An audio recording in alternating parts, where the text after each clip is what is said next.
오늘 이 밤에 하나님께서 우리에게 은혜 베풀어 주시기를 원합니다. 오늘 이 시간 이 말씀을 가지고 욥의 고백 그리고 욥의 기도를 통하여서 하나님께서 주신 은혜를 살피고 또한 욥이 받아 누렸던 은혜를 함께 간구하는 시간을 갖도록 하겠습니다. 욥은 고난을 맞은 성도의 표본입니다.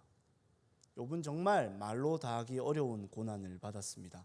순식간에 12명의 자녀가 죽었고 전 재산이 다 사라져 버렸습니다. 말이라는 그릇으로 담기에는 너무 부족한 가혹한 고난이었습니다. 그런데 욥은 그 상황 가운데서 인내를 이루었습니다. 그래서 사실 참 이 내용을 들으면 좋지요. 그리고 아주 명료합니다. 그런데 이것을 교훈으로만 여길 때는 참 쉬운데 이것을 우리 자신에게로 적용할 때는 참 아프고 부담이 됩니다. 말씀을 상고하다 보면 욥과 우리의 성품과 신앙의 간격이 너무 멀게 느껴집니다. 그래서 이 말씀을 읽다가 욥의 고난을, 욥의 인내를 생각하다 보면 이런 생각이 드시는 분도 계실 겁니다. 욥은 욥일 뿐이고 나는 욥이 아니잖아. 강도사님, 욥 많이 하십시오. 저는 욥의 친구 하겠습니다. 그런 생각 드실 수 있습니다. 그러나 그렇지 않습니다. 욥기는 욥에 대한 전기물이나 위인전이 아니라 하나님의 말씀으로 우리에게 주어져 있습니다. 그렇기 때문에 우리는 욥기를 바라보면서 어떤 방식으로든 무릎을 꿇던지 아니면 가슴을 치던지 간에 어떤 방식으로든 이 말씀 앞에 반응해야 합니다. 오늘 읽은 이 욥의 고백은 욥기의 결론부입니다. 그는 하나님께 기도하되 하나님께 회개합니다. 그러면 우리가 가지고 있는 욥에 대한 이미지와 이 모습이 조금 다르게 느껴지지요. 우리가 봤을 때 전 재산과 자녀들을 잃었을 때 주신 이도 여호와시오 거두신 이도 여호와시오니 여호와의 이름이 찬송을 받으실지어다 라고 고백한 이 고백은 욥기 1장에 나옵니다. 그리고 욥의 아내가 하나님을 저주하고 죽어라 라고 할 때 끝까지 하나님을 저주하지 아니하였다라는 말씀은 2장에 나옵니다. 그러니까 2장에서부터 오늘 읽은 이 42장까지 약 40장에 더 많은 일들이, 무언가 많은 일들이 욥에게 있었던 것입니다. 이것은 욥기를 읽고 이해할 때 보다 더 깊은, 더 긴 호흡으로 말씀을 이해해야 한다는 걸 보여줍니다. 저는 오늘 욥기의 내용과 오늘의 본문을 통해서 고난을 만난 성도가 인내를 어떻게 이룰 것인지, 그리고 인내를 잃은 성도가 어떻게 기도해야 할 것인지에 대해서 증거하도록 하겠습니다. 첫째로, 하나님을 만나야만 인내가 이루어집니다. 하나님을 만나는 것만이 모든 성도의 고뇌와 의문, 침체를 해결할 수 있는 방법입니다. 욥은 2장까지 정말 멋집니다. 그러나 3장에서는 말씀을 이렇게 시작합니다. 3장 1절입니다. 그 후에 욥이 입을 열어 자기의 생일을 저주하니라. 욥은 참 힘들었습니다. 너무 힘들어서 이 아픔과 고통을 쏟아내고 싶은데 차마 하나님이나 다른 이웃에게는 그것을 쏟아낼 수 없어 자기 자신을 저주합니다. 그리고 이 모습은 그를 위로하러 왔었던 소위 믿음 좋은 새 친구들의 심기를 불편하게 해요. 친구들의 마음은 이런 것이죠. 아이고 어찌 저래 믿음이 없나, 성도가 돼가지고. 욥이 그렇게 믿음 좋다더만 고난 오니까 욥도 별거 없네, 이런 생각을 한 겁니다. 사실 욥기 1장에서는 욥에게 왜 고난이 왔는지를 이미 기록하고 있어요. 욥을 향한 하나님의 신앙과 사탄의 신앙이 달랐습니다. 하나님의 믿음은 이것이었습니다. 욥은 어떤 일이 있어도 나를 배신하지 않는다. 어떤 일이 있어도 나를 부인하지 않는다. 사탄은 반대로 욥이 하나님을 잘 따르는 건 하나님께서 울타리를 쳐줘서 그렇습니다. 이 울타리를 걷어내시기만 하면 욥은 하나님을 원망하고 저주할 것입니다. 이 논쟁으로 인하여 욥에게 고난이 오게 됩니다. 그러면 어떤 사람들은 생각하기를 하나님이 고작 사탄과 내기하기 위해서 성도의 인생을 송두리째 무너뜨리신단 말인가? 그런 생각을 하실 수도 있겠지만 이건 욥기의 관심사가 아니에요. 이 말씀을 통해서 욥이 강조하는 내용은 뭐냐면 하늘에서 일어나는 하나님의 작정과 땅에 있는 인간이 전혀 그것을 알 수가 없다는 것입니다. 하나님의 작정을 땅에 있는 인간이 알 수가 없다는 거예요. 그래서 땅에 있는 욥과 욥의 세 친구들은 자기들 나름대로의 신앙과 지혜를 짜내어 고난이 온 이유와 고난의 목적이 무엇인지를 논쟁합니다. 인간의 지혜와 또 다른 인간의 지혜가 불꽃을 튀기며 싸웁니다. 욥의 세 친구들의 주장은 이겁니다. 욥, 네가 하나님 앞에 죄를 지은 것이다. 하나님이 괜히 너에게 이렇게 벌을 주시겠냐? 이것은 너의 죄에 대한 하나님의 징벌이다. 빨리 죄를 자복하고 회개해라. 맞는 말 같지요? 그리고 이 욥의 세 친구들은 이런 주장을 하면서 자기 나름대로의 근거를 제시합니다. 먼저는 경험입니다. 욥기 4장 16절을 띄워주시기 바랍니다. 4장 16절에서 이렇게 말합니다. 그 영이 서 있는데 나는 그 형상을 알아보지는 못하여도 오직 한 형상이 내 눈앞에 있었느니라. 그때 내가 조용한 중에 한 목소리를 들으니 그는 말하기를 자기가 하나님으로부터 직통 계시를 받았다라고 얘기를 합니다. 그럴 수 있죠. 그리고 사실 성경 안에서 보자면 그 직통 계시로 들은 그 말씀의 내용은 아주 좋은 말씀이었어요. 근데 이 친구가 하는 말의 힘은 이거예요. 나는 직통 계시를 받은 사람이기 때문에 나의 말이 맞다. 나의 말을 들어라 라고 얘기를 하는 겁니다. 또 다른 근거는 뭐냐면 이론입니다. 욥기 8장 3절입니다. 하나님이 어찌 정의를 굽게 하시겠으며 전능하신 이가 어찌 공의를 굽게 하시겠는가. 이론은 확고합니다. 전능하시고 정의로우신 하나님이 실수할 수 있나? 없지. 그럼 너에게 고난이 온 건 뭐야? 정의로우신 하나님이 베푸신 심판이지. 그 말은 뭐야? 네가 죄를 지었다는 거지. 그럼 어떻게 해야 되겠어? 회개해야 되겠지. 회개해라. 이렇게 얘기를 하는 겁니다. 하나님의 전능하심과 정의로우심은 진리입니다. 하나님은 실수하지 않으십니다. 그러나 그 하나님의 정의로우심과 전능하심이 언제나 지금 여기에서 명료하게 확인되지는 않습니다. 이 사람의 논리대로 하면요, 이렇게 됩니다. 모든 우리의 삶 속에서 나타나는 현상이 하나님의 심판과 경고가 돼요. 예를 들어보자면 우리 성도님들 중에 오늘 교회에 오시다가 돌뿌리에 걸려서 넘어지시면 하나님의 경고를 받은 거예요. 그리고 성도님들 중에 어떤 분이 병을 얻으시거나 사고를 당하시게 되면 그건 하나님의 징벌을 받은 게 되는 것입니다. 그렇게 하나님을 쉽게 이해할 수 없습니다. 또 한 가지만 더 근거를 살펴보자면 그것은 바로 연륜입니다. 욥기 15장 9절 10절 말씀입니다.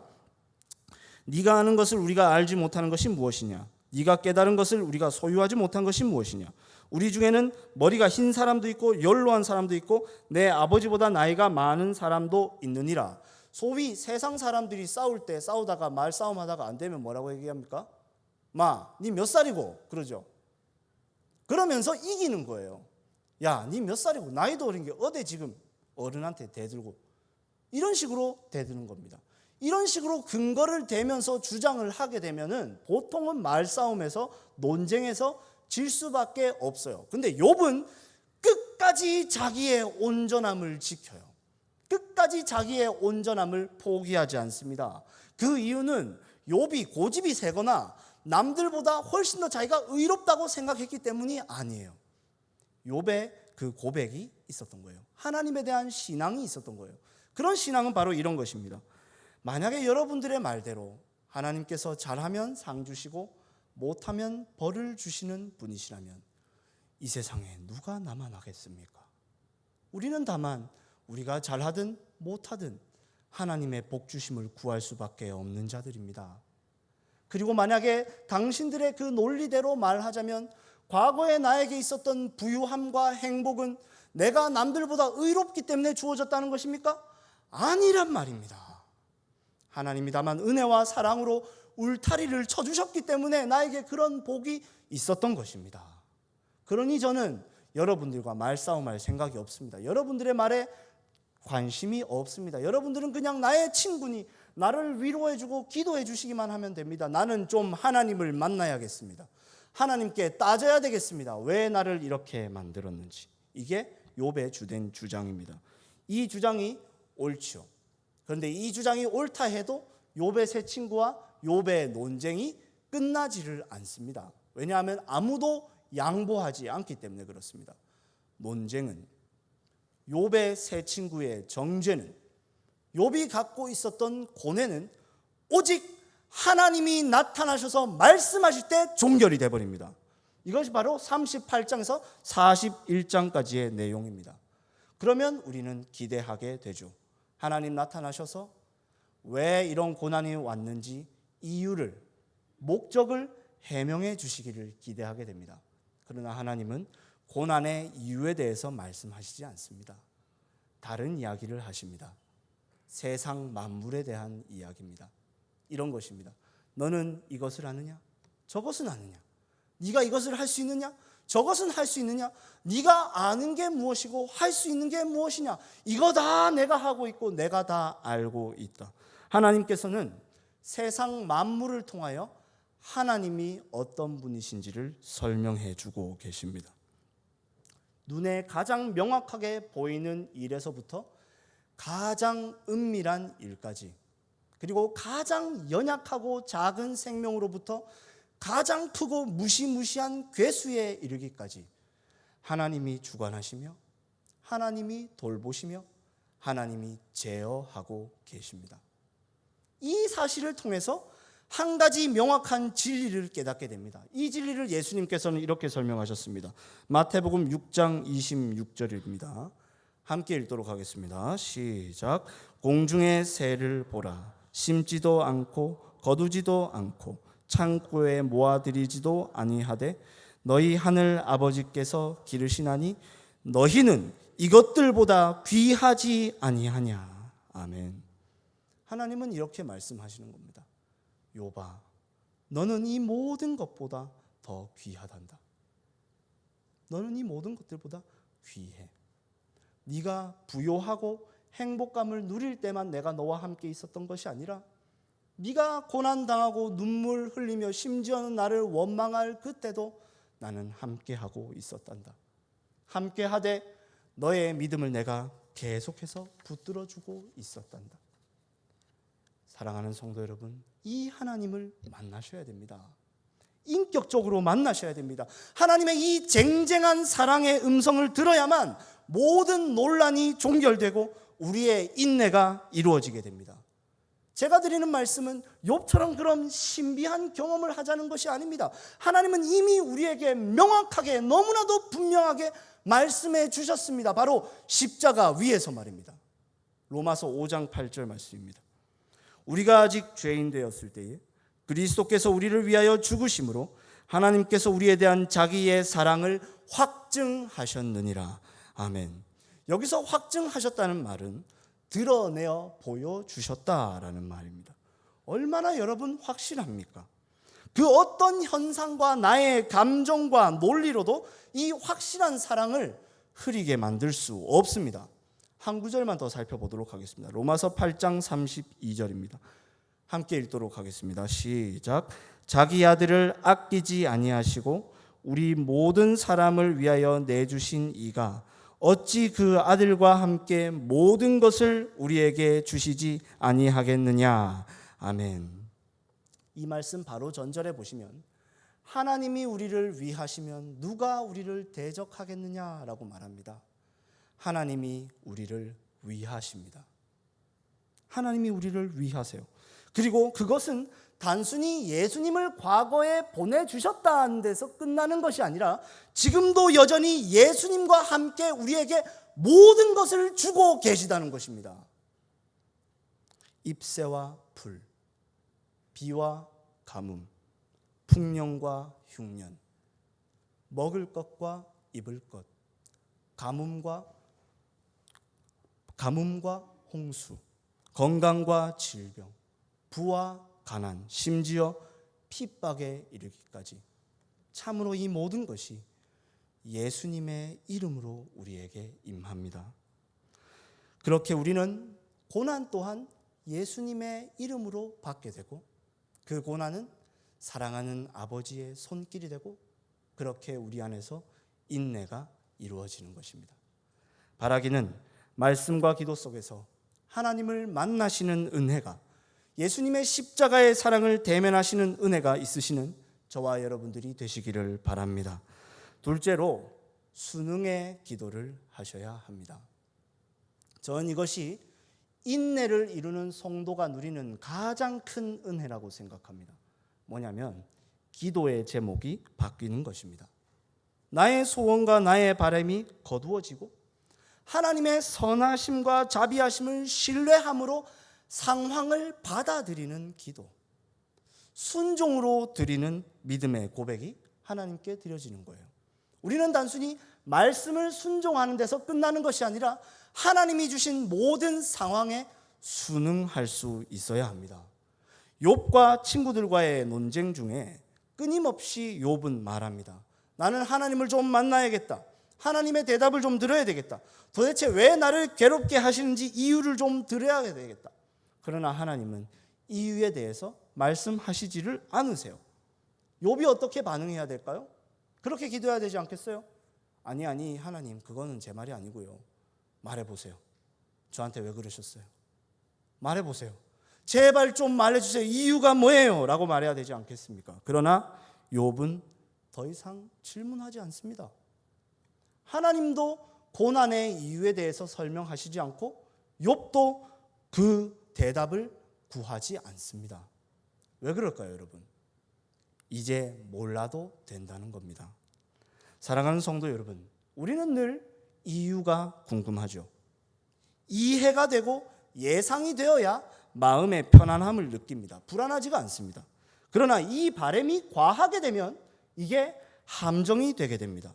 하나님께서 아담에게 선악을 알게 하는 나무의 열매를 먹지 말라고 하셨어요. 근데 우리의 생각은 좀 다르죠. 하나님, 선과 악을 판단할 수 있는 지혜가 우리에게 있으면 좋은 것 아닙니까? 근데 왜 먹지 말라 하십니까? 그러나 하나님은 이 말씀을 통해서 우리에게 보여주기를 원하세요. 하나님이 선하십니다. 하나님이 선 그 자체이십니다. 선하신 하나님이 신뢰하면서, 나를 신뢰하여서 내가 먹지 말라고 하면 그냥 먹지 마라, 이게 바로 선이다 라고 말씀하고 계시는 것입니다. 그래서 솔로몬은 잠언 9장 10절에서 말하기를 여호와를 경외하는 것, 그것이 바로 지혜의 근본이다 라고 말했습니다. 욥은 하나님을 만남으로 이걸 깨달아 알았어요. 그 깨달음으로 드리는 고백이 오늘의 말씀입니다. 1절부터 4절의 말씀을 우리의 고백으로 함께 읽도록 하겠습니다. 시작.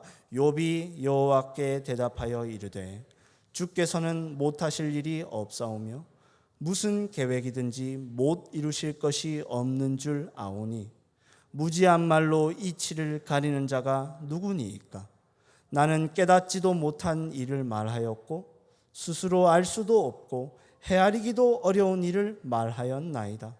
내가 말하겠사오니 주는 들으시고 내가 주께 묻겠사오니 주여 내게 알게 하옵소서. 아멘. 그는 자신이 했던 모든 말과 주장들을 다 거두어 드립니다. 그것은 욥이 말했던 것이 다 틀렸다는 것이 아닙니다. 사실 욥의 고백 안에는 맞는 말이 훨씬 더 많았습니다. 그러나 그 모든 것이 옳든지 그르든지 이제 더 이상 가치와 의미가 없는 거예요. 틀렸다고 해도 괜찮습니다. 나의 신앙이 미숙하다 하셔도 괜찮습니다. 설령 내가 말한 것이 옳다 하여도 이것은 이제 더 이상 나에게 가치가 되지 않습니다. 나는 주님 안에 있습니다. 아무 필요 없는 것입니다. 욥은 그 순간 주님 안에 있었던 것입니다. 다 괜찮은 것입니다. 이러한 은혜가 저와 여러분들에게 있으시기를 바랍니다. 그리고 마지막 5절, 6절 말씀이 이 고백의 절정입니다. 함께 읽도록 하겠습니다. 시작. 내가 주께 대하여 귀로 듣기만 하였사오나 이제는 눈으로 주를 배움나이다. 그러므로 내가 스스로 거두어 드리고 티끌과 제 가운데에서 회개하나이다. 아멘. 이런 고백입니다. 하나님, 제가 그동안은 저의 머리로, 저의 이론으로만 하나님을 알았지만 이제 하나님을 인격적으로 만나게 되었습니다. 그러니 이제 됐습니다. 티끌과 재의 자리로 돌아가서 군소리 없이 고난의 삶을 받아내겠습니다. 여기서 말하는 티끌이란 자녀들과 전 재산을 잃어버렸을 때 자기 머리 위로 던졌었던 그 티끌입니다. 여기서 말하는 재란 자기가 악창에 걸려 질그릇 조각으로 몸을 긁고 있을 때 주저앉아 있었던 자리입니다. 이제 거기로 돌아가겠다는 겁니다. 은혜와 사랑의 하나님께서 이 고난 가운데서도 나와 함께 하신다는 것 알았으니 모든 원망과 억울함에서 이제는 돌아서서 티끌과 재의 자리, 이 고난의 자리를 거절하지 않고 나의 삶으로 받아내리라 라고 욥이 고백하고 있는 것입니다. 바울 사도는 이 고백을 빌립보서 4장 12절 13절에서 이렇게 표현하고 있습니다. 제가 읽어드리겠습니다. 나는 비천에 처할 줄도 알고 풍부에 처할 줄도 알아. 모든 일 곧 배부름과 배고픔과 풍부와 궁핍에도 처할 줄 아는 일체의 비결을 배웠노라. 내게 능력 주시는 자 안에서 내가 모든 것을 할 수 있느니라. 아멘. 비천함과 배고픔, 궁핍에도 처할 줄 아는 일체의 비결은 내게 능력이 되시는 예수님 안에서 사는 것입니다. 이것이 바로 일체의 비결입니다. 사랑하는 성도 여러분, 이 비결이 우리의 기도의 제목이 되기를 원합니다. 단순히 문제를 해결해 달라는 간청을 넘어서 예수님의 사랑과 도우심 안에서 나의 현실을 받아들이고 품어 안을 수 있게 해달라고 주님 앞에 간구하시는 저와 여러분들이 되시기를 바랍니다. 사랑하는 성도 여러분, 성도는 고난을 맞게 되어 있습니다. 그 고난은 욥이 겪었던 고난보다는 적을지라도 적어도 우리 자신에게 있어서는 가장 가혹한 고난일 것입니다. 아름답고 이 은혜로운 기도의 자리를 나서게 되면 우리는 처절한 믿음의 분투를 해야 할지도 모릅니다. 자신 있으십니까? 저는 자신이 없습니다. 그래서 욥의 은혜를 구해야만 하겠습니다. 오늘 이 시간의 말씀을 기억하시면서 오늘 이 밤에 그리고 우리의 고난 중에 하나님 만나 주시기를, 예수님의 십자가 사랑 더 알게 해주시기를, 그리하여 주님 안에서 나의 모든 현실을 품어 안는 순응의 기도를 드릴 수 있기를 하나님 앞에 간구하시는 저와 여러분들이 되시기를 바랍니다.